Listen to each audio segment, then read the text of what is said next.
Fala pessoal, muito boa tarde para você, boa noite ou bom dia, dependendo da hora que você estiver aí assistindo mais um podcast, mais um Podprestem aqui. Para quem não me conhece, meu nome é Caio Rangel, sou advogado trabalhista aqui do Sindprestem e fui convidado para palestrar / conversar sobre um tema importantíssimo trabalhista. Antes da gente começar, deixa eu me apresentar. Como eu já disse, meu nome é Caio Rangel, sou advogado na área trabalhista, pós-graduado em Direito do Trabalho e Processo do Trabalho pelo Damásio, mestrando pela FADISP e também sou professor do curso Damásio de Direito do Trabalho para o pessoal que presta exame de ordem, prova da OAB, né? Hoje eu vim aqui para conversar com você, empresário, um assunto importantíssimo. Aquele assunto que todo mundo se descabela e que ninguém sabe o que faz. Mas calma, eu vim aqui arrumar uma solução para você. É um assunto polêmico, que gera muitas dúvidas, mas o meu objetivo aqui é que você saia compreendendo o que a gente tem que fazer quando acontecer esse tipo de situação. Tá com muito suspense, calma, segura a ansiedade. Hoje a gente vai falar do poder disciplinar do empregador. Poder disciplinar do empregador. Antes da gente falar dele, eu quero contar uma historinha para você. Que história é essa? Vamos supor que você não tem uma empresa. Meu caso, vamos supor que eu não tenho um escritório. E eu resolvo abrir a minha empresa Caio S.A., Caio Limitada. Vou lá e constituo essa minha empresa. A partir do momento que eu constituir essa empresa, eu vou precisar do quê? Eu vou precisar organizar a minha empresa. É óbvio. Como que eu vou sair abrindo uma empresa sem ter uma organização dentro disso? E para isso existe o poder empregatício do empregador. A lei, a doutrina e a jurisprudência autorizam que o empregador tenha alguns poderes para que ele possa regulamentar a sua atividade. Então, são 4 poderes que são disponibilizados. Existe um primeiro poder, que é o poder diretivo, é o poder de direção, ou seja, eu construí a minha empresa e eu vou setorizar quem vai trabalhar em qual setor, em qual departamento, quem vai ficar no financeiro, quem vai ficar no jurídico. Esse é o poder diretivo, o poder de direção que eu vou ter sobre a minha empresa. Existe um outro poder, que é o poder regulamentar. O que é isso? Na minha empresa, eu posso ter normas internas? Lógico, não só posso, como devo ter normas internas. Então, em razão disso, existe o poder regulamentar, que é onde o empregador vai criar as normas internas de conduta da empresa. Mas basta só criar as normas? Não basta. Para isso, existe um terceiro poder, que é o poder fiscalizatório. Esse poder, como o próprio nome já diz, vai fiscalizar se as normas internas estão sendo cumpridas. Por óbvio, criei a norma, eu preciso fiscalizar o cumprimento dessas normas. E por fim, temos um último poder aqui, que é o que a gente vai comentar bastante, que é o poder disciplinar. Ou seja, se alguém descumprir alguma norma, seja essa norma interna ou externa, a empresa tem o direito de punir o empregado, de disciplinar, tá? Então, esses são os 4 poderes. E a gente vai focar nesse último, que é o poder disciplinar. Beleza? Feita essa pequena introdução, para quê? Qual que é o objetivo do poder disciplinar? Você se pergunta, punir um empregado? Eu não gosto daquele empregado? Ele é corintiano, eu sou palmeirense, vou punir esse cara? Lógico que não, né? O maior objetivo para que se exista o poder disciplinar é que o ambiente de trabalho seja um ambiente saudável, sadio. Esse é o maior objetivo, beleza? Guardem isso. Uma outra observação aqui. A minha ideia é que os gestores, que os supervisores das empresas saiam daqui sabendo o que fazer e como fazer com o empregado caso ocorra alguma situação de alguma falta ou de algum ato ilícito praticado por ele. Então vamos lá. O poder disciplinar, então, é o poder que a empresa tem de aplicar sanções ao empregado. Como eu disse, para que se tenha um melhor ambiente de trabalho. E como que a empresa vai fazer isso? Existe na lei 3 possibilidades. Podemos utilizar a advertência, a suspensão ou, por fim, o mais grave, a justa causa, a dispensa por justa causa. E a gente vai falar sobre elas, tá? Só que antes de falar sobre elas, é importante a gente registrar que existem alguns requisitos que a doutrina e que a jurisprudência observam para que se haja uma validade na aplicação dessas medidas. Então, sempre que a gente for aplicar alguma dessas medidas ao trabalhador, a gente tem que olhar para esses requisitos, tá? E quais são eles? E aí eu vou falar um por um. Primeiro, imediatidade ou ausência de perdão tácito. O que é isso? A penalidade ocorreu, a falta ocorreu, deve ser imediatamente punido o trabalhador. A penalidade precisa ser aplicada pela empresa de forma imediata. Vamos dar um exemplo aqui na prática. Vamos supor que na minha empresa seja proibido não utilizar EPIs para entrar na fábrica. Tem que ter o EPI para entrar na fábrica. Se não tiver o EPI, o empregado pode ser punido. Eu vi que ele, Joãozinho, estava transitando na fábrica sem o EPI. O que eu faço? Imediatamente eu vou, converso e puno o Joãozinho. Esse é o princípio o requisito da imediatidade. Tem que ser na hora. Claro que a depender da falta praticada, a gente não vai conseguir punir o empregado na hora. Um outro exemplo, furto na empresa.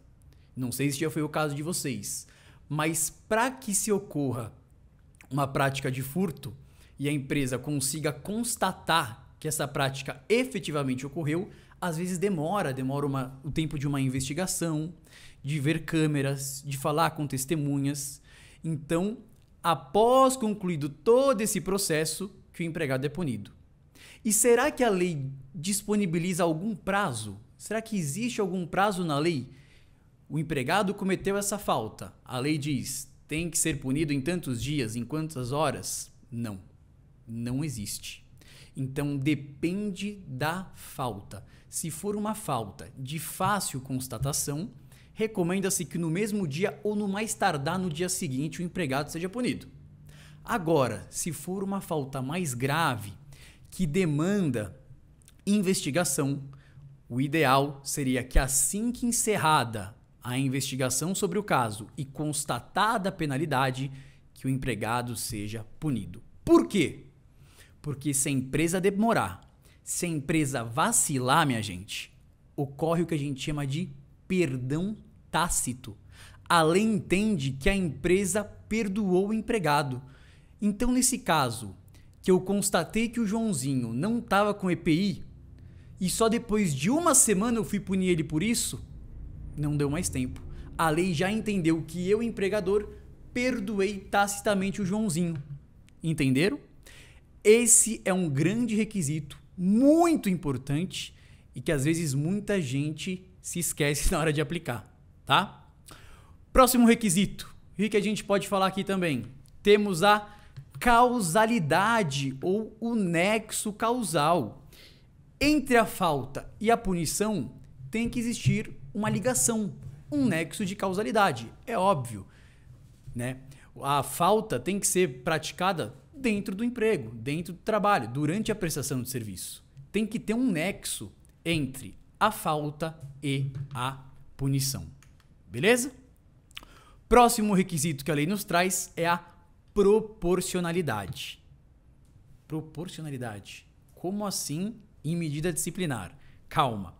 A penalidade deve ser proporcional à falta praticada. No caso do Joãozinho aqui, que não estava usando EPI, eu poderia aplicar uma justa causa direto para ele? Difícil. Talvez não.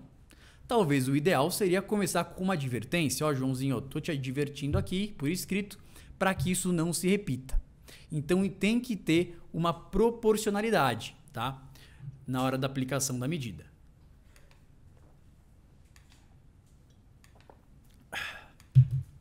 Próximo requisito que a gente tem é a singularidade na punição, ou o famoso non bis in idem. O que é isso? Eu falei pro pessoal aqui antes de começar que eu ia trazer uma linguagem bem coloquial, que eu não ia utilizar termo jurídico, mas não deu para evitar esse. Non bis in idem significa que não se admite que o ato faltoso seja punido duas vezes. Como assim? Olha esse exemplo do Joãozinho. Vamos seguir na linha do Joãozinho. Joãozinho foi na empresa sem EPI. Eu constatei aquilo e no dia seguinte apliquei uma advertência para o Joãozinho. Mas passou 2 dias, eu fui para casa, falei com minha mulher e pensei, pô, acho que Joãozinho não deveria ter ganho uma advertência por isso.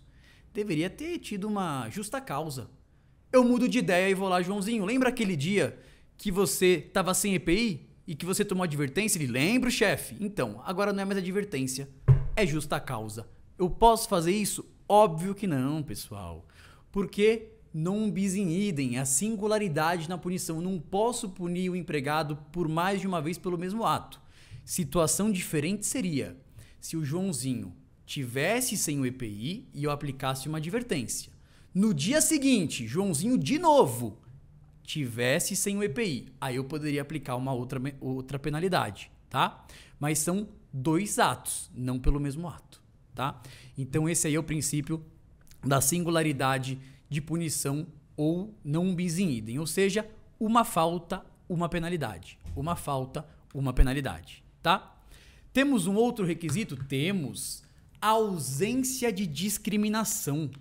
O que é isso? Se o ato for praticado, né? Se o ato faltoso for praticado por mais de um empregado, em situações idênticas, a punição deve ser a mesma, exceto se houver um motivo justificado.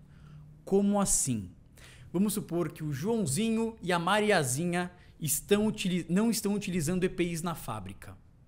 Eu vou lá, aplico a advertência para Joãozinho e aplico uma suspensão para a Mariazinha. Eu posso fazer isso? Não. Eu estou discriminando. Se eles praticaram o mesmo ato faltoso, eles têm que ser punidos da mesma forma, em regra, porque existe a exceção. E que exceção é essa? Essa exceção vai se aplicar normalmente quando o empregado já tiver um histórico de punições. Vamos supor que o Joãozinho e a Mariazinha estão sem EPIs. Só que o Joãozinho já tinha feito isso lá atrás e já tinha tomado uma advertência. E Mariazinha nunca tinha feito isso. Então eu poderia dar uma suspensão para Joãozinho e uma advertência para Mariazinha. Por quê? Porque o Joãozinho já é reincidente nessa prática e Mariazinha nunca fez isso. Mas esta é a exceção. Não se esqueça disso. Beleza? Bom, empresário, esses são os requisitos para que a gente possa aplicar alguma medida disciplinar ao trabalhador, tá? Feito isso, vamos conversar um pouquinho aqui sobre as medidas disciplinares em espécie. E como eu disse lá na minha introdução, existem 3 tipos. Advertência, que pode ser por escrito ou verbal, suspensão e, por fim, a mais grave de todas, a dispensa por justa causa, tá? Mas não vamos atropelar o assunto. Vamos começar pela advertência. O que seria uma advertência? Seria basicamente um aviso do empregador para o empregado de que o fato ilícito que ele cometeu, que a falta que ele cometeu, não pode voltar a se repetir. É um aviso, meu amigo. Você está fazendo uma coisa que é proibida. Está sendo advertido aqui. Toma cuidado, senão você pode ser punido de uma forma mais severa. Isso é advertência. Na advertência, como eu disse, nós temos 2 espécies. A advertência verbal e a advertência por escrito. A advertência verbal, como o próprio nome já diz, é quando o empregador comunica verbalmente para o empregado que ele cometeu uma falta, para ele tomar cuidado para isso não se repetir. É um aviso. Então, Joãozinho, você estava aqui transitando sem um EPI, isso não pode voltar a ocorrer, são normas internas da empresa a utilização de EPIs. Isso é você advertir verbalmente, tá? E também temos a advertência por escrito, que, como o próprio nome já diz, é feita através de um documento. É elaborado um documento onde estará prevista a falta cometida pelo empregado e nesse documento ele vai estar sendo ciente de que ele está sendo advertido pelo ato que ele cometeu.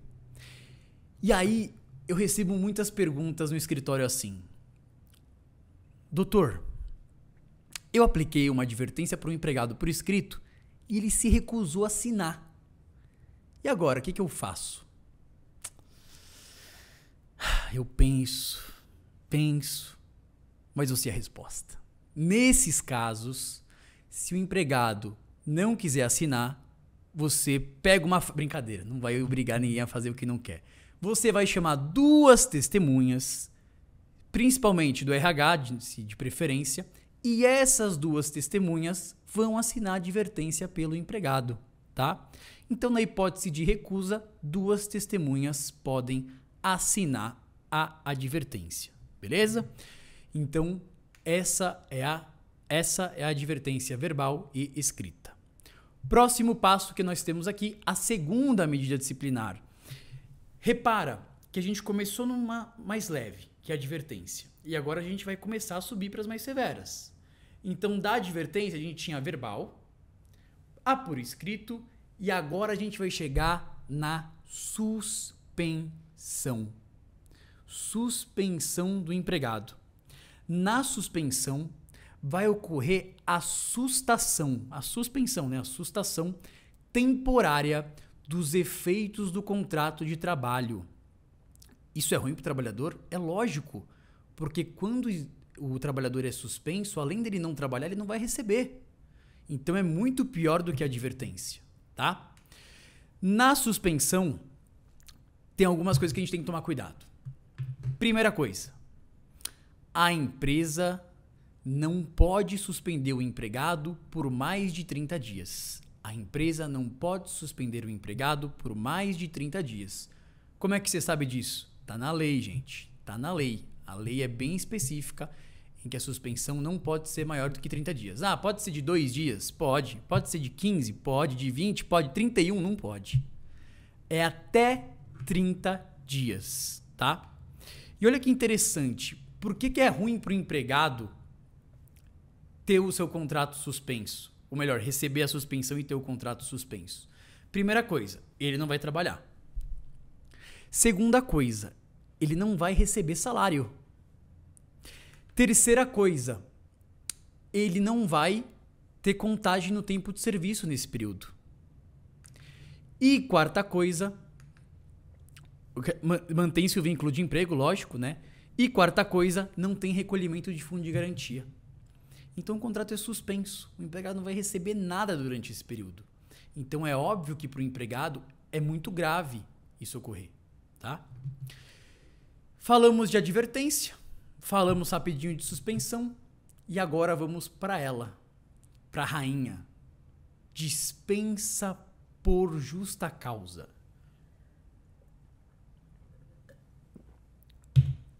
O que é uma dispensa por justa causa? Trata-se da hipótese de extinção do contrato de trabalho em razão de uma falta grave praticada pelo empregado.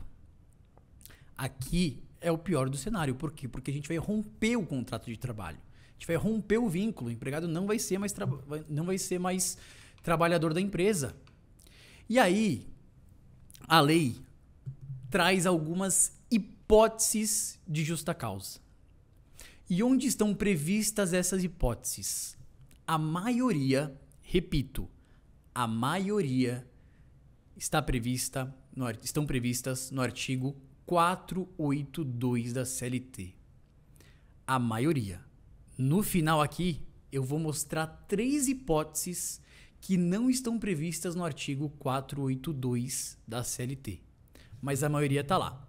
E eu vim aqui mostrar para vocês, né, o significado dessas hipóteses previstas no 482.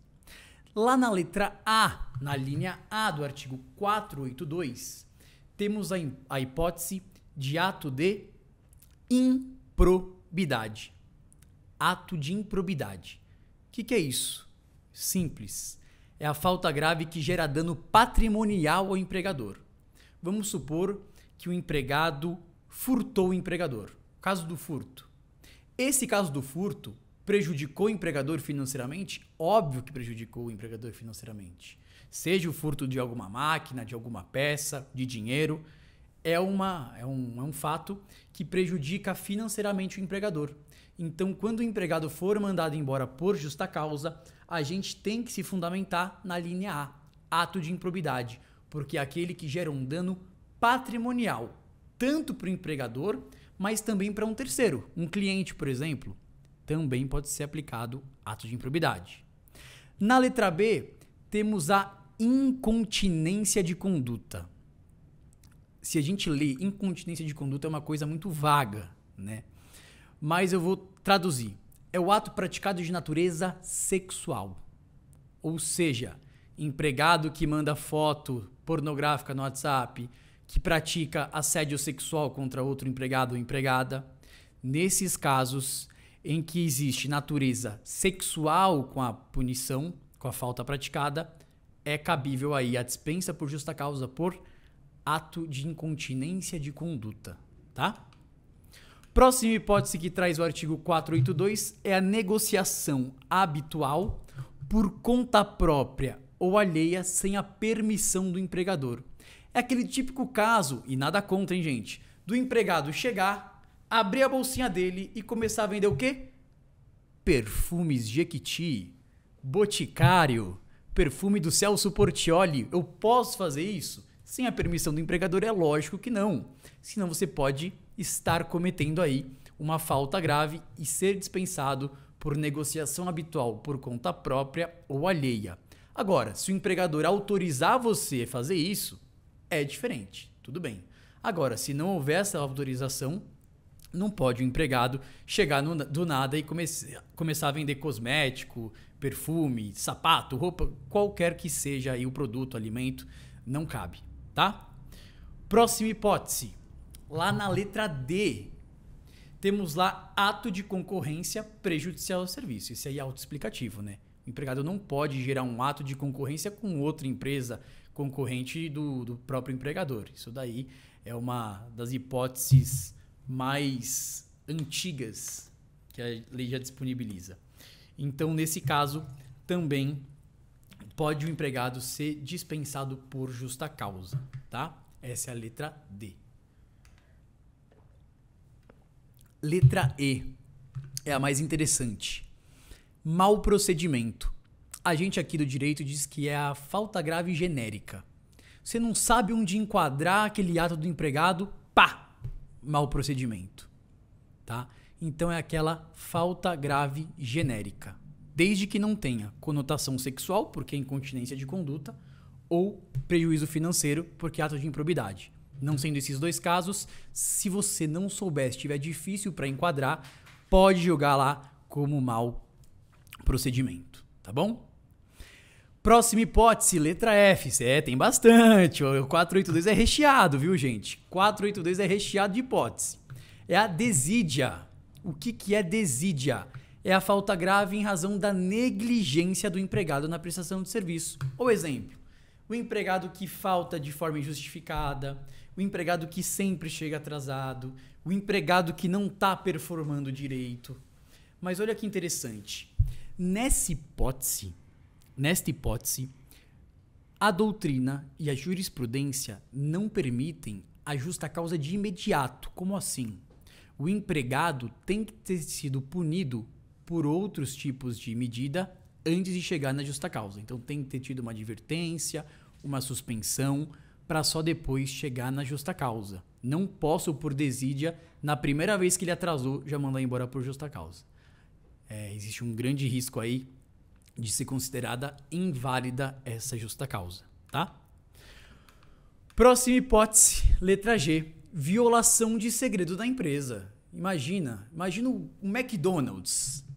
Tem aquele hambúrguer que todo mundo fala que é carne de minhoca, mas todo mundo come. Inclusive eu, que sou gordinho. Eu amo o McDonald's. Imagina que eu tô trabalhando lá e descubro a receita, a fórmula mágica do Ronald McDonald. Ligo pro Burger King e falo, olha, eu descobri o segredo do Mac, vou passar pra você. Posso fazer isso? Óbvio que não, gente. Violação do segredo da empresa. É hipótese de justa causa. Óbvio que é hipótese de justa causa. Mais uma hipótese aí pra você. Abandono de emprego. Isso acontece muito na prática. Eu pego muitas consultas lá no escritório relacionadas à possibilidade de aplicação de abandono de emprego. Para que se configure abandono de emprego, você, empregador, tem que saber que são necessários 2 requisitos. Primeiro requisito, a ausência do empregado por mais de 30 dias. Ausência injustificada. Então o cara sumiu por 30 dias, não apareceu, não ligou, não mandou mensagem, não deu justificativa. Primeiro requisito. E o outro requisito é a intenção do empregado em deixar o emprego. Caramba, como que eu comprovo isso? Normalmente, telegrama. A gente envia telegramas para o empregado normalmente não retorna os telegramas, não comparece na empresa e aí está configurada a intenção dele em não continuar na empresa. Beleza? Esse é o abandono de emprego. Próxima hipótese. Essa é interessante. A embriaguez habitual ou em serviço. Olha só, existe uma diferença entre embriaguez habitual e embriaguez em serviço. Embriaguez habitual, a Organização Mundial da Saúde, a OMS, já determinou que é uma hipótese de doença. Então, se existir um empregado que, infelizmente, tem esse problema com embriaguez habitual, o correto, antes de aplicar a justa causa, é tentar encaminhar ele para o INSS para ver se ele recebe um afastamento, porque é hipótese de doença. E aquela embriaguez em serviço, ou seja, tô aqui no Podprestem, acabou aqui, vou comemorar que eu participei, né? Pode ser a última vez que eles me chamam, eu vou comemorar, vou encher a cara e vou voltar pro meu escritório bebaço, bebendo um monte, levando garrafa de champanhe lá pro escritório, dando pro pessoal, pro advogado, pro secretário, pro cara do financeiro. Imagina, embriaguez em serviço é hipótese de justa causa. Ou aquele próprio cara que tá aqui, olha para um lado, olha pro outro, saca ali aquela garrafinha com uísque, dá aquele golinho, opa, e volta. Não pode também, né, gente? Estão trabalhando, prestando serviço. Então, hipótese de embriaguez em serviço também é hipótese de justa causa. Estamos terminando. Relaxa, você não desliga agora. Não desliga agora que tá chegando na parte mais emocionante. O fim, brincadeira. Não desliga agora. Não desliga agora. Olha só. Próxima hipótese. Ato de indisciplina ou ato de insubordinação. Qual que é a diferença desses? Muita gente confunde ato de indisciplina com ato de insubordinação. Ato de indisciplina é quando o empregado descumpre uma ordem geral. Existe uma ordem geral aplicada a todos, o empregado vai lá e descumpre. Ele cometeu um ato de indisciplina. O ato de insubordinação ocorre quando o empregado descumpre uma ordem direta do chefe, do supervisor, do gestor.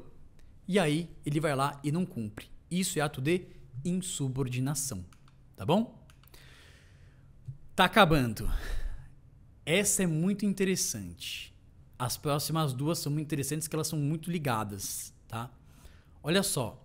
Ato lesivo da honra ou ofensa física praticada no serviço contra qualquer pessoa, salvo legítima defesa. Ou seja, um xingamento, uma agressão física dentro do ambiente de trabalho praticado contra qualquer pessoa é hipótese de justa causa. Exceto se for um caso de legítima defesa. Se foi se defender e acabou agredindo também. Aí a gente pode analisar. Mas, em regra, é uma hipótese de justa causa. Guarda isso que eu falei, dessa hipótese. Então, nessa hipótese, é a violência física ou até mesmo verbal contra qualquer pessoa praticada em serviço. Tem que ser praticada durante a prestação do serviço. A outra hipótese, que é a próxima agora, diz assim: ato lesivo da honra ou ofensa física contra o empregador e superior hierárquico, salvo legítima defesa. Como assim? Se eu praticar um ato de ofensa física ou verbal contra o dono da empresa ou contra o meu superior, independentemente do local, eu posso ser mandado embora por justa causa. Ah, mas eu não estava no trabalho. Mas pode ser mandado embora por justa causa. Ah, encontrei ele no cinema. Encontrei meu chefe no cinema, tava naqueles dias de raiva, fui lá, dei um peteleco na orelha dele. Pode ser mandado embora por justa causa, mesmo não estando. Então, quando o ato lesivo da honra ou ofensa física for praticada contra o empregador ou contra o supervisor, por mais que não seja dentro do serviço, pode ser sim punido por justa causa. Beleza? Estamos acabando. Prática constante em jogo de azar. Também é uma hipótese de justa causa. É aquela hipótese do cara, durante o serviço, lógico, né? Tá lá fazendo o jogo do bicho, apostando lá em caça-níquel, coisas que hoje são proibidas no Brasil, bingo, não pode fazer. Ah, fora do serviço, fica à vontade, mas durante o serviço, não pode, tá?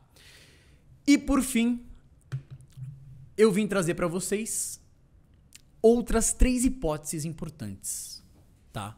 Só para contextualizar, o jogo de azar foi a última do 482. Fechou, encerrou. Mas para eu provar para vocês que não existem só aquelas três hipóteses, que só não existem aquelas várias hipóteses do 482, eu trouxe aqui 3 hipóteses de justa causa que não estão previstas no artigo 482 da CLT. A primeira é aquela hipótese em que o empregado se recusa de forma injustificada a utilizar EPIs. Olha lá o exemplo que eu dei aqui, praticamente o podcast, o webinar todo, é do caso do empregado que não queria utilizar EPIs. Se ele continuar se recusando de forma injustificada, eu posso mandá-lo embora por justa causa. Uma outra hipótese muito interessante, pouca gente sabe dessa. Quando o empregado se recusa de forma injustificada a prestar horas extras em situações de urgência. Então a empresa teve uma situação de urgência, o empregado teve que ser convocado para prestar horas extras e se recusou. A lei autoriza aí a justa causa.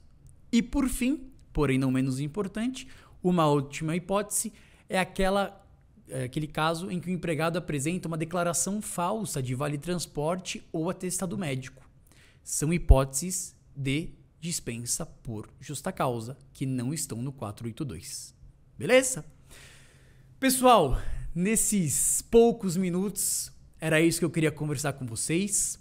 Mais uma vez eu agradeço aqui ao Sindprestem, na pessoa, inclusive, principalmente da doutora Joelma, por ter me convidado a participar aqui do Podprestem. E estou muito honrado com isso. E eu espero que esse seja o primeiro de muitos.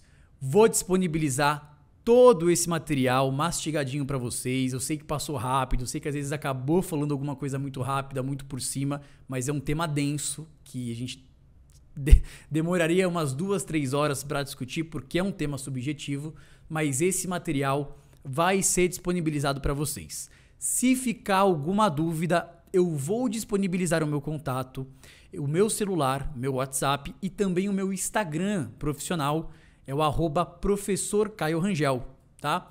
Você pode me consultar por lá, caso tenha alguma dúvida, alguma sugestão, caso queira que eu faça uma palestra mais completa do tema aí, a gente tem várias palestras. E somente agradecer vocês aí que assistiram esse podcast, tá? Um grande abraço, espero revê-los em breve e até mais. Valeu!